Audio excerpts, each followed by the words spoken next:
Welcome to Slope Reliability, the show where we learn about reliability, observability, and resilience one day at a time. I'm your host, Stephen Townsend. Welcome back to Slope Reliability. I'm Stephen Townsend, and this is the show where what we learn changes all the time. It's currently sitting somewhere around the world of reliability, observability, and just touching on the water resilience, which is pretty exciting. Today, I'm here with Andrew Hatch. Andrew has over 25 years in the tech industry. He's worked in Australia, India, and the USA, contributing to software engineering, consulting, and operations in small and large-scale environments. In 2020, he moved to the San Francisco Bay Area to join LinkedIn as an SRE manager. And as of this year, he's transitioned to a new role at Cisco ThousandEyes. Before relocating, he spent 7 years at Seek in Australia, where he led efforts in migrating to AWS and strengthening platform engineering and incident management practices. Since 2013, he's primarily focused on the SRE management, developing expertise in complex systems, operational resilience, and incident-driven learning, helping teams and organizations build more reliable infrastructure and effective engineering practices, which is what this is all about. Outside of work, he has a long-standing passion for surfing. He grew up in Mornington Peninsula region, the Mornington Peninsula region in Victoria, which I'm not familiar with, and has lived near the ocean his entire life, and it keeps him sane working in tech. It's good to have a hobby. And you're now a regular at Santa Cruz in Northern California, adapting to the conditions, crowds, and kelp in the water. Is there a lot of seaweed, is there? There is a lot of seaweed. There is so much of it. It literally gets stuck in your leg rope. Sometimes it gets stuck on your fins. It's wild. Now, maybe it's because I'm not a very good podcast host, but I don't actually know much about Cisco ThousandEyes. What's Cisco ThousandEyes? Yeah, good question. So you can think of it broadly as like an internet monitoring system. So, I mean, we have like thousands of nodes all around the world that are constantly basically monitoring traffic. And it feeds it all back into a big engine. Then clients can purchase ThousandEyes subscription, can set up monitoring, and it helps people see outages, latency, and effects around the world, especially useful for businesses. If they're experiencing an outage and they may not want to spend 2 or 3 hours trying to find out where the problem is, if they've got ThousandEyes, they can almost see immediately regions of the world where there's impacts. So that's one of its, I guess you would say that's its main marketing proposition. And of course, there are a lot of other products around it too, as I'm rapidly finding out about. So today we were going to talk around this theme of root cause, or in brackets, the potential fallacy of it. And for me, that's really interesting. I had conversations this week with people in my work who just completely stand by root cause, have never heard anything on the contrary to it. So I guess, I guess the first thing is, how would you define root cause? What is the root cause? What is the root cause? The root cause. I mean, I think you could trace it back to, I guess, from a young age. We're often taught that there's always an origin to something, and we often see the world as a very linear, sequential series of events. So the root cause is effectively, where did that start from? And so in tech, when we think of incidents, I guess we always believe that every incident has this one specific moment in time on a timeline where something went left instead of right or whatever, and that was the reason. So it's basically a way of almost looking at that every possible event can be reduced down to one single event. That's basically it. I know we're going to talk about the potential drawbacks of that ideology, but I mean, so this is the way, without overthinking it, because I'm still pretty new to resilience work, but something I've always occurred to me is that, let's say, I don't know, I'll make up a made-up example of an incident. An application goes down, which is customer-facing, it's completely unresponsive for a period of time. It turns out, if you go back to a certain point, that was caused by, I don't know, a database running out of indexes. I don't know, something random like that. Yeah. Right?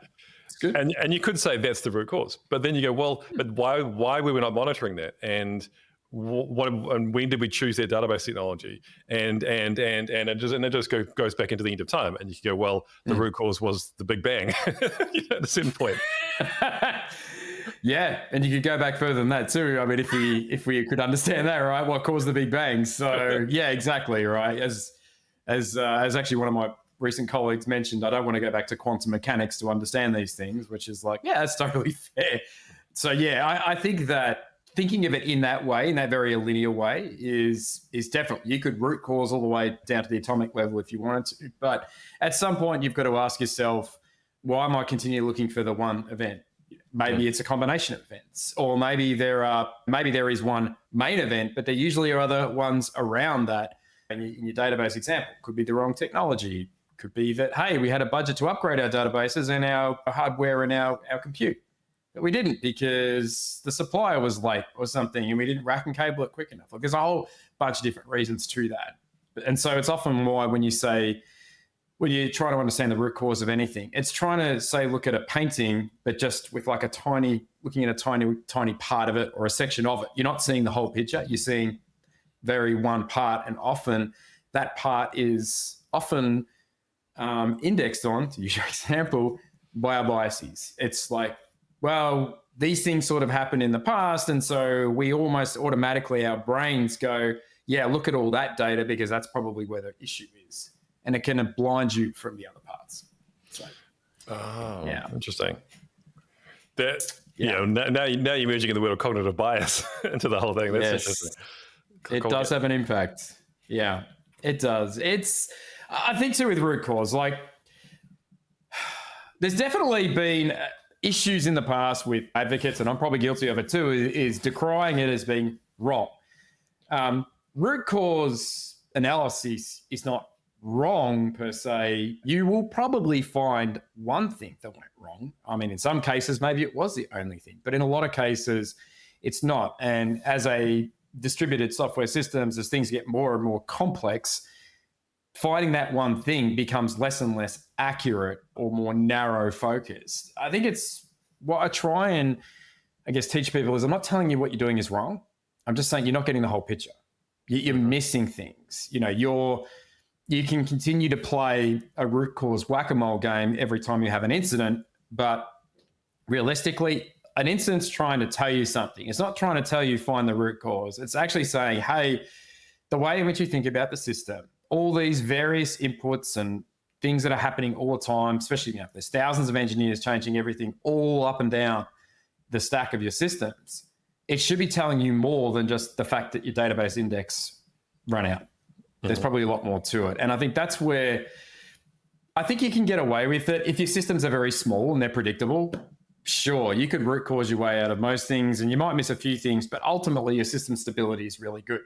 There comes a point, though, over time as the value of root cause starts to degrade because there is just more and more moving parts all the time. And you just simply can't constantly index down on the one part that you always think is the problem because you start missing other things. Yeah. The literature would call it emergent behaviors, for example, is one example of that. Oh. Yeah. So do you think that the concept of root cause has lost value over time as our systems got more complex and is also maybe less valuable in a larger organization or a more complex organization? Yeah, pretty much. And I think too, the other part of root cause analysis, its origins from manufacturing, assembly lines. So you look at an assembly line or anything, it's highly predictable, mostly in the way that it works. Someone has designed it. It's very linear and sequential. So in a very controlled environment like a laboratory, you can totally reduce things down to the quantum level or the root cause level, and you'll find it because the environment is very controlled. In a very complex distributed system, you don't have that level of control anymore. The environment is constantly changing and shifting. If you have, say, 2,000 engineers spread across all facets of infrastructure, networking, SREs, DevOps, platform engineers, software engineers, etc., all those parts aren't happening linearly. They're all happening at the same time, and they're changing things all around at the same time. So the reality is your environment is not a controlled laboratory anymore. And I think sometimes root cause analysis comes from a place where people would see every failure in a system as your failure to control the environment. And I think that's where I think, especially a lot of people who've grown up in the tech industry over the space of the last 20, 30 years, it's always been that. It's like, I think the prevailing theory has been we should never have a problem. There should never be incidents. And if there is, it's because you're not in control of your environment. And it's like, I got news for you. You're never going to get control over it when it gets to a certain critical mass. It's not going to work for you as well anymore. It's just not. See, I have certain stakeholders that I work with who do have that mindset of when things are not working, it is because we're not controlling the situation enough. And I try to articulate the level of complexity. I say things like unknown unknowns and complex distributed system. I do struggle to get the point across. Do you have like any advice for me? How could I approach someone who comes from that mindset of linear, sequential, deterministic world, putting control on things saves us from bad things happening? Yeah, I mean, it will depend on the individual. So, I mean, if someone who has a very curious mindset, likes the academic side of things, I mean, there are certainly multiple publications around complex systems theory, around even thermodynamics. You could go, how far down the rabbit hole of that sort of more thinking do you want to go to? Or you could just, I guess, go back to the thing is that the position is saying, I'm not saying you're wrong. I'm saying you're not seeing the whole picture. And I think that's the problem with root cause. Like, I'm not saying that we shouldn't root cause things. I'm saying the problem when you do that is you do allow your cognitive biases to come into play. And for sure, you get to a bit of a nefarious level. There are probably some managers who may be fearful for their roles or maybe feel a little sensitive and may want to steer certain post-mortems away from their domains and into others. And when people feel that sense of insecurity, because once the root cause is found and it's pinned to a team or an individual, a person may feel either a sense of, I don't know, shame or whatever, right? Oh, damn, this is like a weight around my neck. And it's sort of like one thing I used to do, especially back in the Cisco days, is I always thank the engineers who came to a post-mortem. And I'd say, thank you. You've just found something in our system that we thought didn't exist or didn't happen. So you've actually helped us understand the system better. So now what did we learn from this? Sure, we can find out what went wrong, but what did we learn? Is there other factors in this environment that we're missing? Or did you have a proposal? Was there a tool or something that was put on the backlog that didn't get prioritized? You know, like, what are all these things? So we take it from a place of just focusing on what the problem was, but like, what are the opportunities to improve? And I feel that's like I would say to anyone in organizations that have that line of thinking that just it's a mindset change. It's just expansion of that. Like, this helps us know our systems better, improve our systems. Like, that's really, and I think, to be honest, companies that really take that approach, that look at that in a more broader fashion, are definitely ones that are going to build much more resilient systems over the long run, because they focus more on how do I improve adaptation at the edge? How do I improve my adaptation to when things go wrong, rather than just constantly just trying to fix that one little thing and then everything's good and then we wait till the next thing and then we try and fix that little thing and we're not looking broadly. I spoke to Don Finn last year about sort of reliability and sort of control or finance industries or regulated industries. I could imagine it's like a chicken or the egg, because you want to, when a regulated industry, there's this kind of sense of we don't want things to go wrong, but things would actually go better if we change their mindset a bit and just said, as you said, when everything that, when there are incidents, there are opportunities to look at how we can make things better for next time and improve and be better, and probably ultimately end up with a much more resilient system. Yeah. You absolutely do. And I think too, there's definitely, we often talk about blameless post-mortems, right? Like, it's and people, whether they believe that people should be blamed or not, will always just say that, because I guess it's sort of the sentiment of our times is saying, no, we're totally blameless. But then it's like, Why didn't you see that? Is the follow-up question. And I feel that by taking this different approach, and like I used to do, right? Thank you. You found something we didn't know. It encourages engineers to open up. It encourages people to say, look, we all make mistakes. Like everyone makes mistakes. And sure, our hindsight bias might say, yeah, you know what? Maybe I would have done something different had I known all of these variables at the time. And we just acknowledge that. We just say, yeah, okay, it's cool. Like I'm not really interested in that. I want to know what you learned. I want to know when you went through this, what are all the things that I, as a manager or as a leader, am failing in and should be prioritizing or driving more? Or do I want to have conversations with other leaders in the organization to say, hey, maybe you need to pump the brakes, on some of these initiatives, and maybe just prioritize upgrading your database technology, to use your index example, for as an example of that.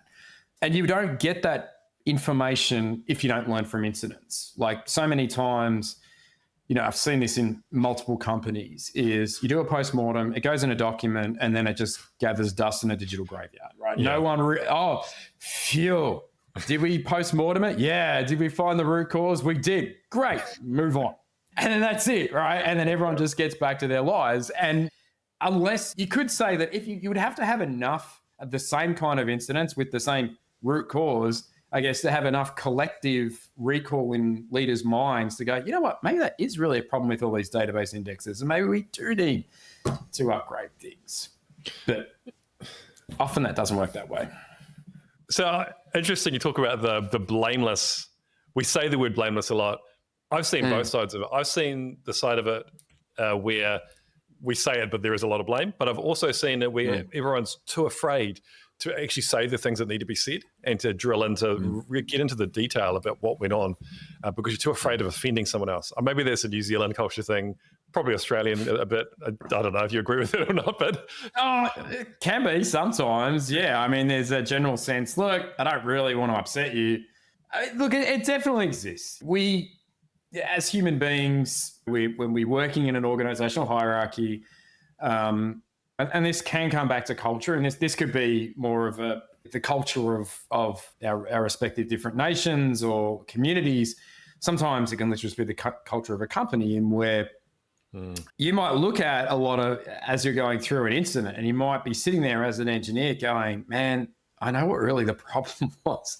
I've had this proposal sitting here for weeks and my manager hasn't picked it up, or the senior ICs have this other project on the go that they've been driving. And do I speak up? Because if I speak up, that could be seen as me being insubordinate. And in our current layoff happy world that we live in, it's like, oh, do I really want to ruffle those feathers? Because maybe my name will come up on the list, right? And so it's true. People think that way. Like, they absolutely think that way. I mean, as someone who recently worked at a company that went through a lot of layoffs, there was definitely a tangible climate of fear. It's there. Whether it should be there or whether even leaders want it there or not, it's there. And so if people don't feel psychologically safe to speak up, if they don't feel, then they're not going to. And I think that's really where, as leaders, it's like, you've got to create that safe space. It becomes so critical as you as a leader in any organization, especially when we're talking about incidents. And that's when, all of the things that we're paid to do to use our professional expertise, well, something just didn't work because something went wrong.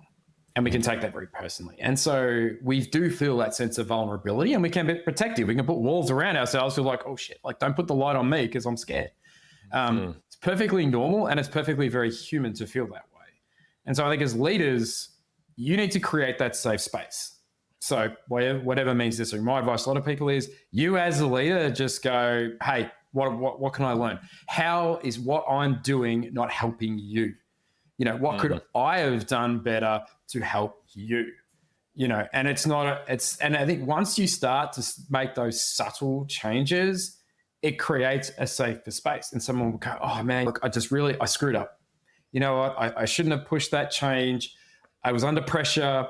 Okay, well, why are you under pressure? I had this deadline. Okay, cool. All right, that's on me, right? Am I pushing too much for a deadline? Is this a problem? Is this something I can take back? And then I can advocate for engineers as a leader. And that's a critical part about it. Like, I think I would say to anyone in a leadership role, and if your job is to improve the resiliency and stability of your company's distributed systems, going in there with we're blameless, but we're not really approach, you're not going to make a measurable difference. You might get some good metrics on root cause analyses, but ultimately people will start to cover things up. They will hide things. They will not volunteer information. And so you are literally can be sitting on multiple landmines that you just can't see it until you step on them. So, yeah.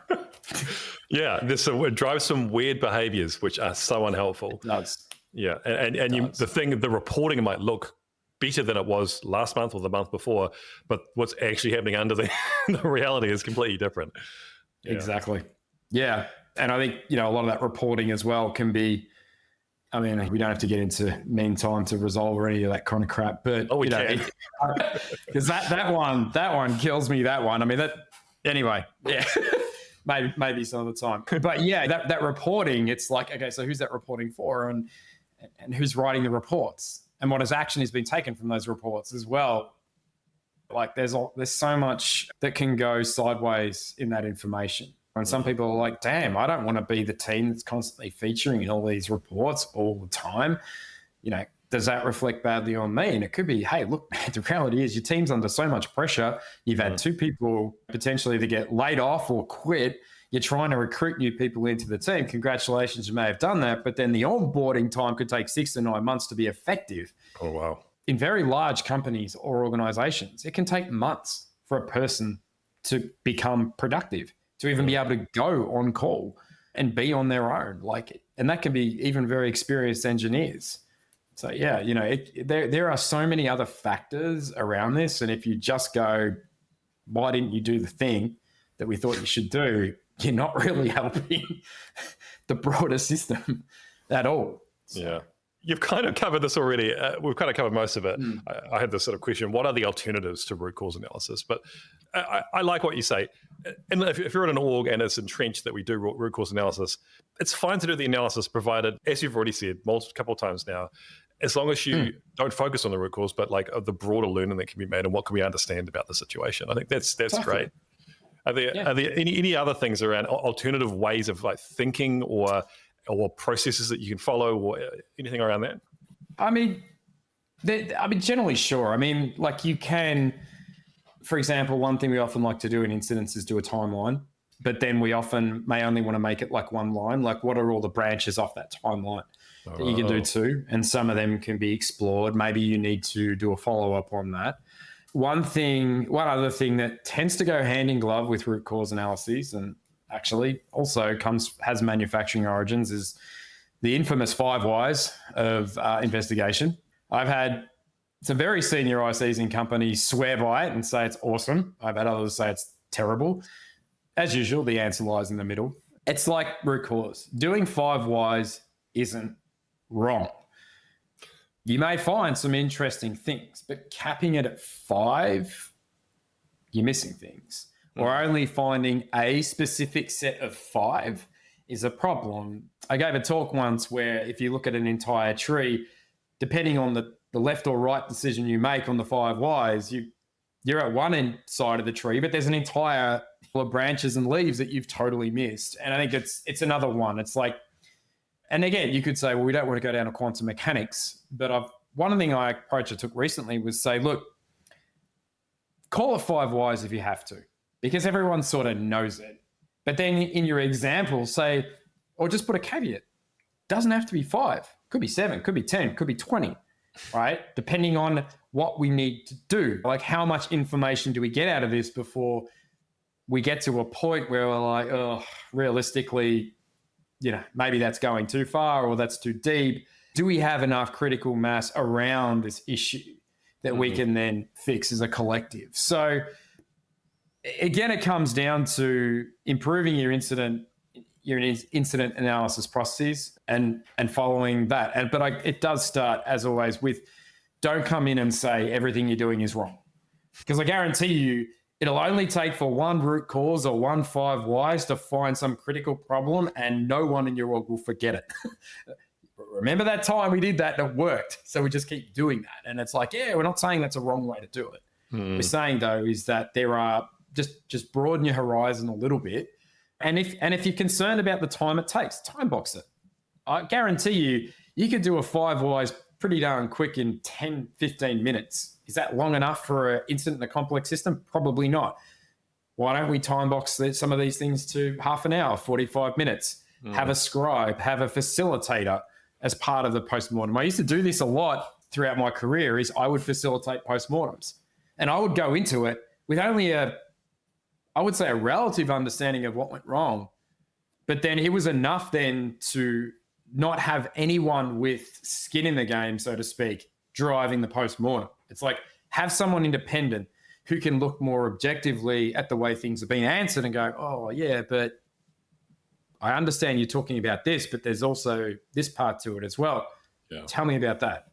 You know, and that's I think that works really well, is when you have facilitators. And I would honestly say with your facilitators, sometimes it's good to, if they aren't the most highest paid person in the room, being the facilitator, right? Like, depending on your company culture, that may be a bad idea. Especially if that person's on promo committees or calibration assessments of people's performance. It might be better to have a separate team that does that, or a separate bunch of individuals, because then it's sort of like, okay, well, now I feel more free. Now I feel like this is a more collaborative, safer environment to speak in. Yeah. Even I'm just a first level manager and I'm quite new to it, and I've already noticed the difference just day-to-day interactions. People just act differently around me now just because I'm a manager. It's bizarre, isn't it? It's bizarre. It's really it is so bizarre. Like, I hate it. Like, one thing I will do in any role I walk into with people is I always say it, and I genuinely mean it. I don't care about your title. I don't care about my title, right? We're human beings. We all have a right to be heard, to be respected, and listened to. And I see my role as being able to help with that. I'm not saying your title isn't important, but your title tells me more about what I can hold you accountable for, or what responsibilities I believe you can undertake. But that doesn't mean you're always right either, right? And I feel like managers are the ones who will create that environment, who will say to people, look, we just want to talk freely here. Like, forget the fact we're even in a workplace if you want to, but do it that way. Like, we understand that we're humans here, and ultimately we want to fix things, make things better. We'll do that a lot more efficiently if we don't have these biases or these fears coming into the conversation. So, yeah, I do notice it. I have noticed it a lot throughout my time, either being a frontline manager or senior manager or more. It definitely does happen. I guess, and sometimes it can be more of a cultural thing as well. That's a whole other thing, though. Yeah, I have quite a geometric brain, is how I think about things. And you were talking about tree versus line, and that really resonates with me. And I was thinking about, I've never done 5 whys. I've heard of it, but I've never actually done it. But wouldn't it be different if for each Y, if there's there's actually Y, and then there's actually 6 things, and then for each of those Ys branching out of that, and that would be a more, I don't know. You're never going to cover everything, though, because of the complexity of the systems we work in, but you would learn more interesting things, maybe, and helpful things. You would. And if you definitely have someone who has no skin in the game asking all the whys, they're less likely to feel biased to a certain thing as well. So you remove some of that element, because sometimes, as I was talking to one gentleman who runs literally a consulting business who is focused on improving his uplift. One of the things he said once to me was, who's asking the whys? That's a really good point. Like, who is asking the whys? Because that's really going to steer the conversation. And do they want to steer it away from themselves, either consciously or subconsciously, right? It's a thing. Before we close off, I think it's interesting, these kind of dirty words in the reliability community. Root cause is one of them. 5 whys is another one. MTTR, which we've touched on, which, by the way, if anyone is listening to this and hasn't listened to my interview with Courtney Nash, you should listen to that. There's very clear mathematical reasoning why it's a terrible, unhelpful metric. I love Courtney. She's very good at this stuff. What other ones come to mind? I hear a lot about ITIL. Oh. It's an organization and just general. Yeah. I mean, I'm dating myself. I mean, not just the grays in my beard, but having started in tech in the 90s, ITIL, SIMMI level 5, been through it all. And yeah.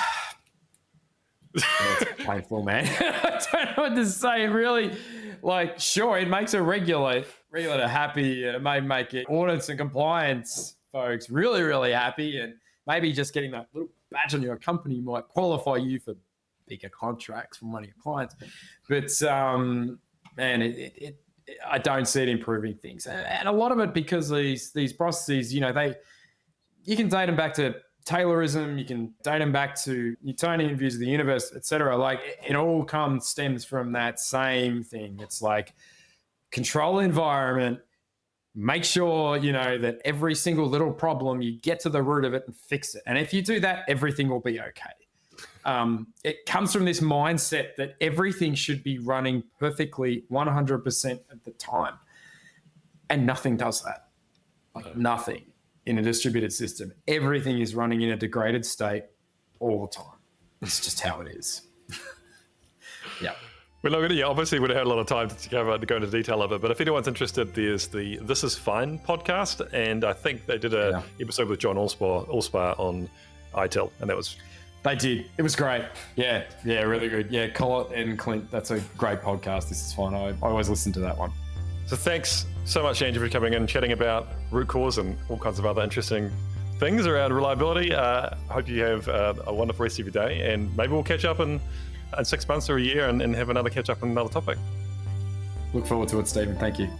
And to everyone else, hope you have a wonderful week, and I'll see you next time.